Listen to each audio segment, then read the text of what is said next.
Hello বন্ধুরা, good afternoon. কারণ এখন বাজে 3:45 মতন, মানে 3:45 বাজতেও এখনও 5-7 মিনিট বাকি আছে। তো ছোট্ট একটা ভিডিও তোমাদের সঙ্গে আমি শেয়ার করব।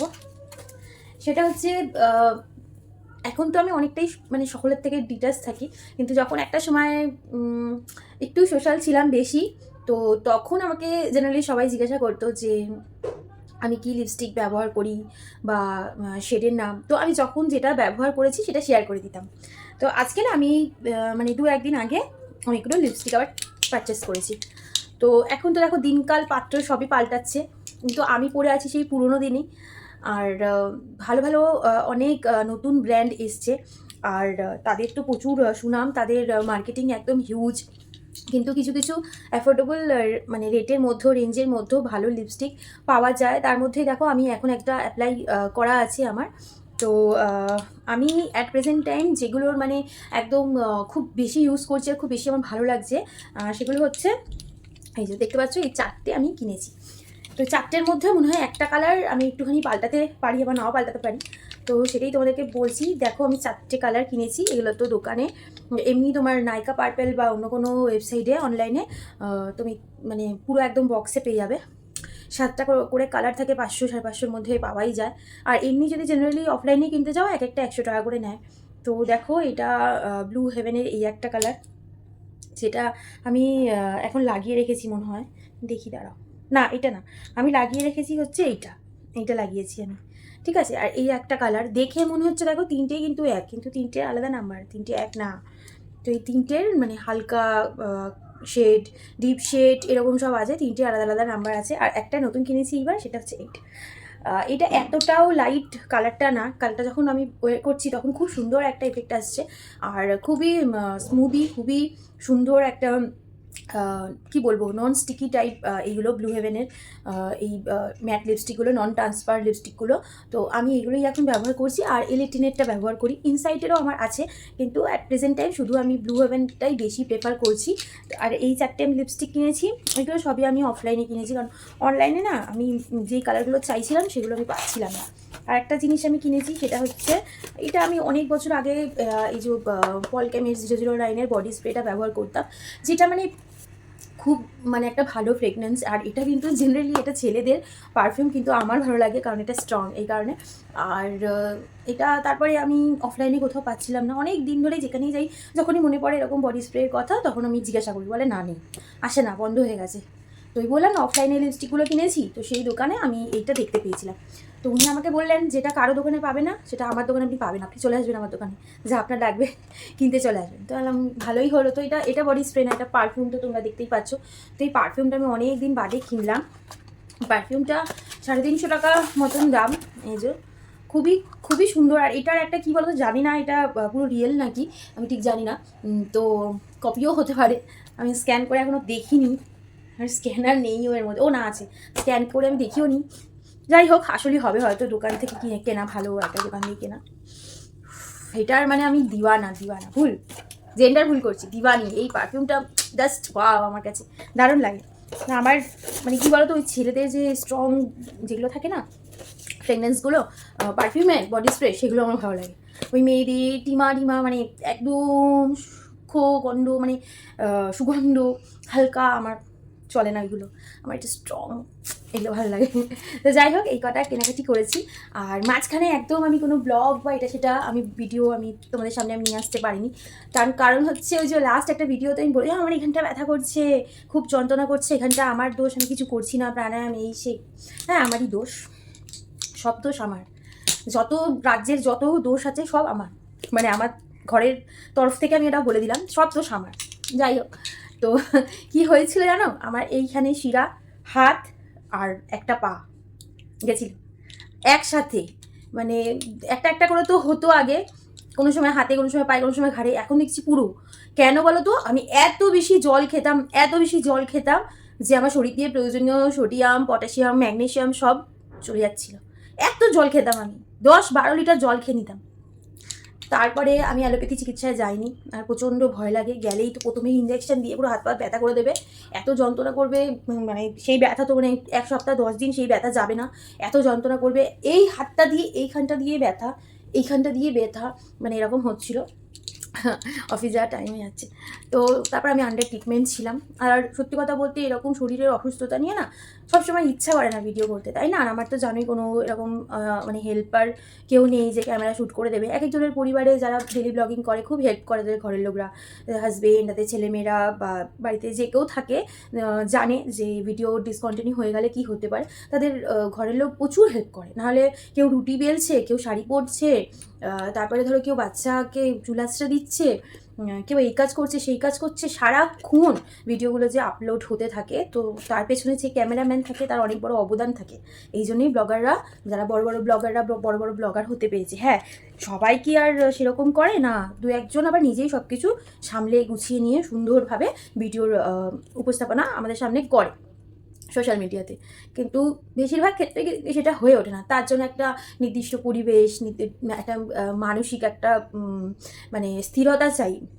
আর একটা সংসারের যে নিয়মাবলী, নিয়মকানুন, যে এই টাইমে এই হবে, এই টাইমে এই হবে, এই টাইমে সব কিছু যে একটা বাধা ধরা সিস্টেমের মধ্যে যারা থাকে আর যাদের একদম নিশ্চিন্ত মাইন্ড, তারা পারে আমার মনে হয়।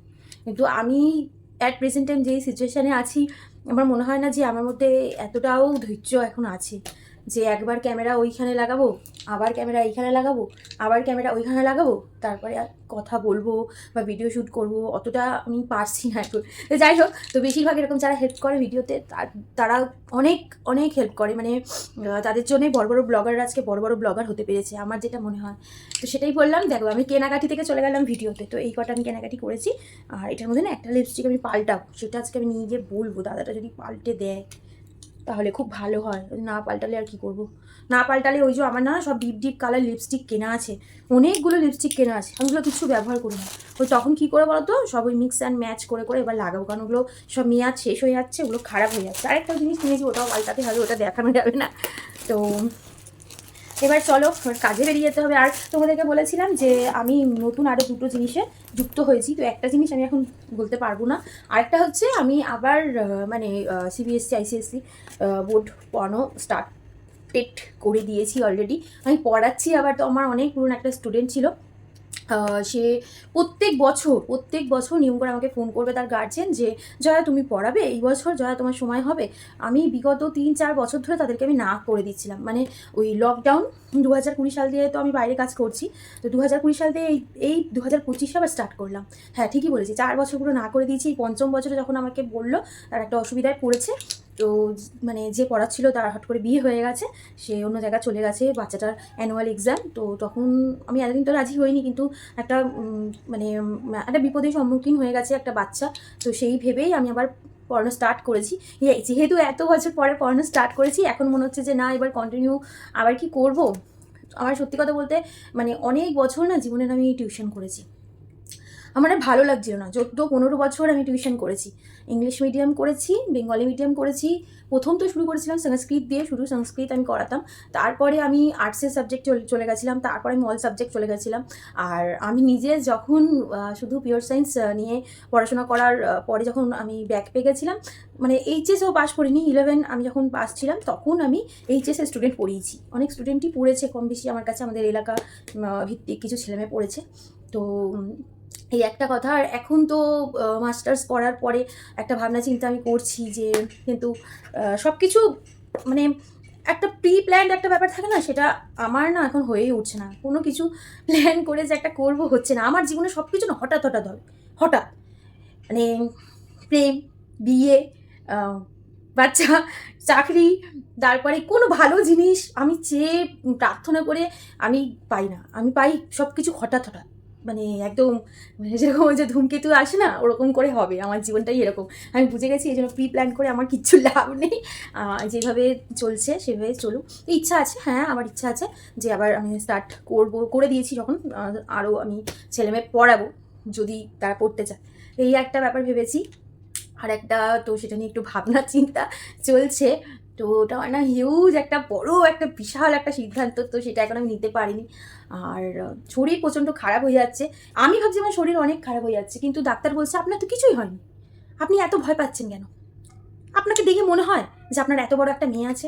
হ্যাঁ হ্যাঁ হ্যাঁ এত দিন তো আমাকে সবাই বলতো, এখন আমাকে ডাক্তারবাবুও বলছেন, বলছে আপনার মেয়ে 9-এ পড়ে। শুনে এরকম মানে আমাকে জিজ্ঞেস করছে আপনার মেয়ে কোন ক্লাসে পড়ে, আমার মেয়ে 9-এ পড়ে। 9-এ পড়ে? আপনার মেয়ে 9-এ পড়ে? মানে এমন একটা আমাকে বলে না সবাই, আমি অবাক হয়ে যাই। ইতনি भी সুন্দর নেই হুঁ मैं। আমার তখন এটা বলতে ইচ্ছা করে কিন্তু বলতে পারি না। তো যাই হোক, আর আমি তো ভীষণ বকবক করতে ভালোবাসি, কিন্তু বকবক করার লোক পাই না, সত্যি বলছি। আমি বকবক করার লোক পাই না। আমি একটু ওই মানে ওই যে কি ওই বইটা কবি খুশি কবি গামে একটু আমি অঞ্জলি টাইপ ছিলাম। আমি তারপরে যে কুছ কুছ হোতা হ্যায়ও অঞ্জলি টাইপে আমি ছিলাম। এখন আমি অঞ্জলি টাইপ জানি না আছি নাকি। আমি খুব বকতে ভালোবাসি, খুব কথা বলতে ভালোবাসি, আর আমি খুব হাসতে ভালোবাসি, যেগুলো এখন কিছুই হচ্ছে না। ওয়া ওয়া ওয়া ওয়া যাই হোক, তো এখন অন্য কিছু প্ল্যান চলছে, তো ভাবনা চিন্তা চলছে, প্ল্যান না ভাবনা চিন্তা চলছে। এখন দেখা যাক কী হয়, ভগবানের কী ইচ্ছা। সব কিছু আমি ছেড়ে দিয়েছি আমার সৃষ্টিকর্তার উপর, সে যেটা চাইবে সেটাই হবে। আর আমি কিছুই না, যে পাঠিয়েছে সেই বুঝে নেবে সবটা। এইটুখানি বলার ছিল আজকের ভিডিওতে। অনেক বকবক করছি তাই না, আসলে এই মাঝখানে গ্যাপ হয়ে যায় না, তখন তো তোমাদের সাথে কথা বলতে পারি না। আর যখন এরকম আবার কথা বলা স্টার্ট করি তখন বেশি বকে ফেলি, আর আমি সত্যি একটু বেশি বকি, আমি অত চুপচাপ না, খুব বকবক করি। আর আমার বর না চুপচাপ, সুকান্ত ভট্টাচার্য, একদম কবি সুকান্ত, বসে আছি ভাবছি, বাবা আমি ওরকম না। আর আমার মেয়ে একটা জিনিস নিয়ে বসলো, ঘন্টার পর ঘন্টা কেটে যাচ্ছে। হ্যাঁ চুপ করো তো, আরে কেন এসছো, আরে দাঁড়াও তো, এই করতে করতে সকাল থেকে বিকেল হয়ে যায়, একটাও আমি কারোর সাথে কথা বলতে পারি না। তাই জন্য আমি ভেবেছিলাম আমি ঘরে পেট ডগ আনার পরেও আমার শান্তি নেই। ভেবেছিলাম পেট ডগের সাথে গল্প করবো, তারপরে ওর সাথে একটু হাসাহাসি করবো, খেলা করবো, ওকে নিয়ে দৌড়াবো, ব্যাস ও হয়ে গেল বাবার ভক্ত। যতক্ষণ বাবা থাকেন ঘরে ততক্ষণ উনি খুব খুশি, যেই ওনার বাবা চলে যান ব্যাস শুরু হয়ে যায়। এই যে এখনই দেখাচ্ছি তারা, সেই যে ঘুমিয়েছে সকাল থেকে, এই দেখো, বিশ্বাস হলো, দেখো এক্ষুনি ওকে আমি মানে বেরাবো বলে রেডি হয়েছি, অফিসে চলে যাবো বলে আমি ওকে বেলটা লাগিয়ে যাই, দেখুন ছাড়া ছিল, কোনো সারা শব্দ নেই, চুপচাপ সেই যে ঘুমিয়েছে। এই মেয়ে আসলে মনে একটু উঠবে। अभी हम घर में अकेला क्या करेंगे, কার সাথে কথা বলবো বলো, কার সাথে কথা বলবো। এই জন্য ভিডিও অন করে এত বকবক করছি। আজকে আমাকে অন্যরকম লাগছে না, মাঝে মাঝে আমার একটু এরকম ইয়ার্কি মারতে খুব ভালো লাগে। বড়ে মজাকিয়া হে হাম, বড়ে মজাকিয়া হে। চলো আজকের ভিডিও এতটাই, আবার পরে দেখা হবে নেক্সট ব্লগে, যদি করতে পারি ব্লগ। টাটা, সবাই তোমরা ভালো থাকো, সুস্থ থাকো আর সেফ থাকো। টাটা।